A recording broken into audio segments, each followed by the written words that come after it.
Miss হবে না আপনার পছন্দের টিভি শো। দেখুন জি5 অ্যাপে একদম ফ্রি। এরকম ভিআইপি ট্রিটমেন্ট পাবো কোনোদিন ভাবিনি। আমরা সবাই যে নিজের স্বার্থেই তো সেবা করছি সেটা তুই বুঝতে পারছিস না?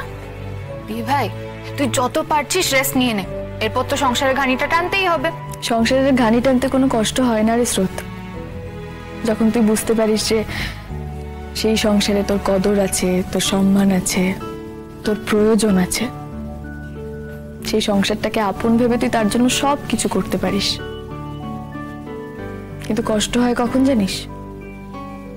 যখন বুঝতে পারিস যে সেই সংসারে থেকেও তুই অস্তিত্বহীন, তোর কথার কোনো মূল্য নেই। অনির্বাণের সংসারে আমি ঠিক এমনটাই ছিলাম। ভাই ছাড় তুই পচা সংসারের পচা লোকটার কথা, ওসব কথা না মাথায় আনবি না। তুই এই বাড়ির মেয়ে, আর এখানে আমরা সবাই মিলেমিশে থাকি, ব্যাস। এবার তুমি একটু শো তো মা আমার। কেন? একটু বসে আছি, থাক না। আমি ভালোই আছি, ঠিকই আছে, আমার কষ্ট হচ্ছে না। সারাদিন খালি শো শো শো। এই রাই, চা খাবে? না বৌমনি, এখন খাবো না। যখন সবার জন্য করবে তখন আমার জন্য করো। আচ্ছা বৌমনি, তোমার মেজন ননদ এসে দিদিভাইয়ের সাথে 2 ঘন্টা বকবক করেছে, দিদিভাইয়ের মাথা খেয়েছে, এটা কি তুমি জানো? হ্যাঁ, মায়ের কাছে শুনলাম তো। তা কি করবে? কেউ যদি আসেও কি কথা বলবে না?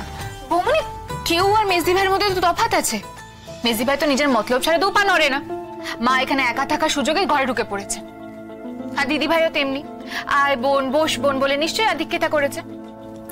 থামবি তুই? দেখেছো বৌমনি, তখন থেকে এক জিনিস নিয়ে আমাকে বকাবকি করে যাচ্ছে। আরে বাবা, আমাকেই তো দেখতে এসেছিল বেচারি। বল বেচারি? ওর মতো বেচারি যদি সংসারে 2-1টা থাকে না, তাহলে সংসার বলে কিছু থাকবে না। যাকগে, কি বললো বলতো মেজদিভাই? হ্যাঁ, কিছু উল্টোপাল্টা বলেছে নাকি?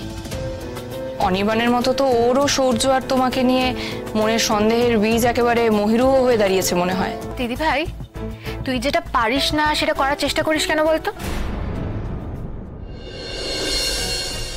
না মানে তুই তো মিথ্যে কথাটা বলতে পারিস না, তুই খুব খারাপ মিথ্যে কথা বলিস। তুই যে ভেবে চিনতে কিছু একটা বলছিস সেটা খুব ভালো করে বোঝা যায়। আর শোন, মেজদিভাই যে এখানে নিজের মতলব ছাড়া তুই কেমন আছিস জানতে এসেছিল, তারপর 2 ঘন্টা ধরে তোর কুশল সংবাদ জেনেছে, সেটা আমি মানতে পারবো না। আর বৌমনি তুমি বলো, এটা কি মানা যায়? বনে বনে ব্যাপার। এবার ও যখন কিছু বলতে চাইছে না তখন আমি কি বলি ভাই? তবে রাইকে আমি একটা কথা বলবো, নীলুর কোনো কথাকেই অত গুরুত্ব দিও না। ও আগেও তোমাকে অনেক ভুগিয়েছে, আর সুযোগ পেলেও আবার ছোবল দেবে, তাই সাবধানে থাকাই ভালো। এরা নীলু এসেছে শুনেই এমন রিয়েক্ট করেছে যে স্রোতকে বলাই যাবে না নীলু আমাকে কি রিকোয়েস্ট করেছে। বৌমনির সঙ্গে কথা বলবো না, নীলু যা কাণ্ড করেছে এর আগে কেউই ওকে হেল্প করতে বলবে না।